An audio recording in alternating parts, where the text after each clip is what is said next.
Thokozani bogogo nomkhulu salukwazi sendoda lesi ugogo bathini embathe. Ngani zakwethu asikhulumeni ngomona.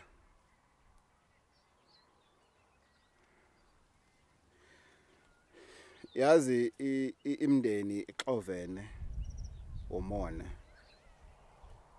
Imphakathi esakhe kuyona ixovene umona. Einkundleni zokuxhumana la siphinde sihlangane khona xovene njena umona. Ngifuna sikhulume ngama consequences omona. Sometimes you may feel ukuthi abanye abantu bayebajela ukuthi owami umona ungcono because of nginomona towards usibanibani ngenxa yento ethize nethize. Ayitshela ukuthi it's justifiable. You cannot justify umona. Singabantu, we are living in a very negative world, and we are all born negative somehow, but it's up to you ukuthi ubunegative bakho ubusebenzisa kanjani, because we are not perfect. The reason I'm talking about issue yomona ngiyangibheke esikhathini esiningi abantu abaseke befike emakhosini sebeshayekile sebenzani mawuthi uyamdonsa lo muntu ngokusimo sedlozi ujule naye ngokusimo sedlozi ujule naye lo muntu lona ujule ngomoya wakhe connect umoya impela zithintana intambo ujule nomoya wakhe uyathola ukuthi into eziningi ezimshayayo nezimshayile nesazomshaya ukuthi unomona. Yonke into enhle ufuna ukuthi yenzakale kuyena kuphela.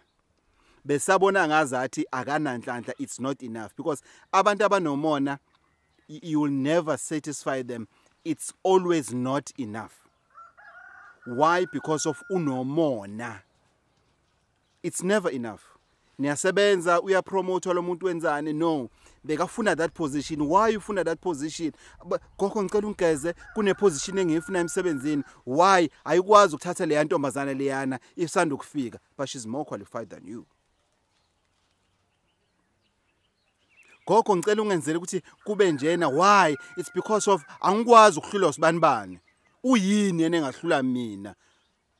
But kunolwazi analo elimsebenzelayo ongenalo. That's why. Awukho umuthi ongalungisa i-equation yomona ureplace ngenhlanhla. Forget it. Umona uzokusebenzela for a certain time. But as soon as uvula inhliziyo yakho, uba nenhliziyo right, uthi noma uhleli ulele ebusuku noma uhleli noma ucabanga noma wenzani, ucabange njena positive. Ucabange okuhle. Umuntu ungamcabangeli, ungamfiseli okubi, into zakho uyibona ivuleka. Why? Because u-invite umoya positive towards wena.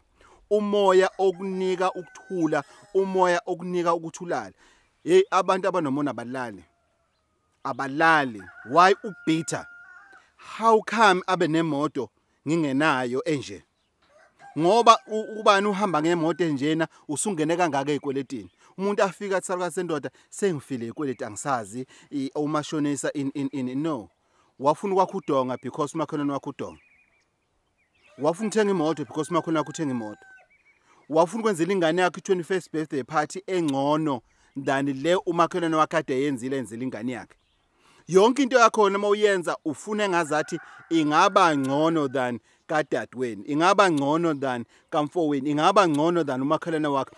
Wena ufuna ukuthandwa at all times, and you don't care ukuthi what it takes for you ukuthi uthandwe noma for you ukuthi ugame in a certain way, because why? Unomona. Gogo angisazi ngicwilile ekweledini gogo. Njengoba ngibona njena sengene komashonisa, sengene kuphi ngicwilile gogo, nginuka ikweleti njena imali ngena nge25 nge26 mali ayisekho, still ngisakweleta overdraft in for stay in life engayona yakho. Why? Ngoba yini? Unomona. Awufunanga udlula udadewenu omncane kunawe. Awufuna ukudlula udadewenu omdala kunawe. Awufuna ukudlula umfowenu omdala noma omncane kunawe. Awufuna ukudlula i-ex yakho. kunabantu that are proving point ku ex yakhe because of unomona. Ubone ex yakho is successful, ubone i-ex yakho i present partner i-ex yakho ihamba ngemoto, usuyagijima nawe uyothengela umuntu wakho imoto, not because of you afford it but because of unomona. Guys, umona isihlahla esihlabayo esifana nenhlaba esimila ngaphakathi kumuntu, siyababa. It's like an aloe lesemva kwami. Emila ngaphakathi kumuntu, iyahlaba futhi iyababa. Umona ke loyo. Ungavumi lesi sihlahla sikhule size sibe ngaka enhlizweni yakho, ngoba sithi sakhula ngeke usasenza lutho. Ngoba uthi uyasigawula, uyasishisa lesihlahla sophinde simile esinye. Kanti kuba ushayisa sesincane bungeke ube nani, ube nenkinga yani yalesi sifo lesuthi umona. Umona uyisifo ngane zakwethu.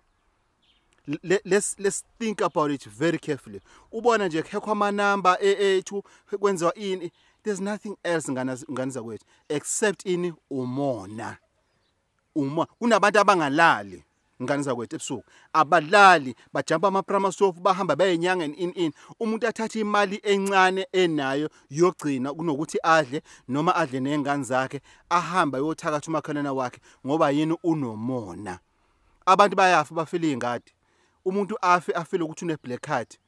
Awazi uthole kanjani ne black card, but ngoba unomona nawe ufuna ukuba nayo, now you want to fit in. Umona ukwenza ukuthi uyibone kukufanele ukuthi ungene kuyo yonke indawo noma indawo engakufanele. Why? Unomona. Awulapheki kumona ngane zakwethu until you deal with i-issue yokuthi gogo ngicela ungisuse iqunga lomona. Gogo nginomona, gogo nenhlizwe embi, gogo angimfisela umunye umuntu into enhle, ngifisela mina ngedwa. Gogo ngizocela ukuthi ungilaphele umona. Then we start talking. Sikususe umunyu osuke unawo. Why? Because of abantu sebayakwazi ukuthi ayi nangoke Mr Best, nangoke Mrs Best. Ngoba wena njalo ufuna gqame wena. Why? Unomona. Uvalela abantu amathuba, wena upimpa abantu emsebenzini. Why? Unomona. Umuntu uya progress emsebenzini, nisebenza nonke and everything, usuyampimpa ukuthi ake niconducteni lokhuzana investigation kuShando, engathi khona isandla sesithathu, engathi khona kwenzayo. Why? Unomona. Then tell me, lo mona wakho ungalapheka kanjani ke wena ngesingawo? Ukhona umuntu ongamane nje kuthiwa mungakhotsha lo muntu noma ugqume ngawo kathathu ngosuku, wenze kanje uncinde ujump ebusuku ini umona uzophela. No, you must do self introspection and deal with your issue of umona. Salukwa sendoda. Ugogo bathini bathi mavula kuvala emizini yamadoda, ngane zakwethu umona uyabulala, umona uzogcina la ukhona, umona uletha iprogress yesikhashana. And uma umona usukujikela uzoyisola ngane zakwethu. 082 833 4063. Ngane zakwethu, don't send any money to anyone in the name of ugogo bathini Mbatha or any other traditional healer, unless that particular traditional healer operates kanjalo, kodwa not in the name of ugogo bathini Mbatha. Ufike ekhaya, you get your consultation, then based on your consultation we talk about other things that you want us to help you with. 082 833 4063. Ugogo bathini Mbatha ngitholakala eMpangeni kuphela. Let's stay safe, let's stay home until the 21 days that is proposed by our president it passes, and then we can go on with our lives. Stay blessed. Thokozani bogogo nomkhulu. Locksmith.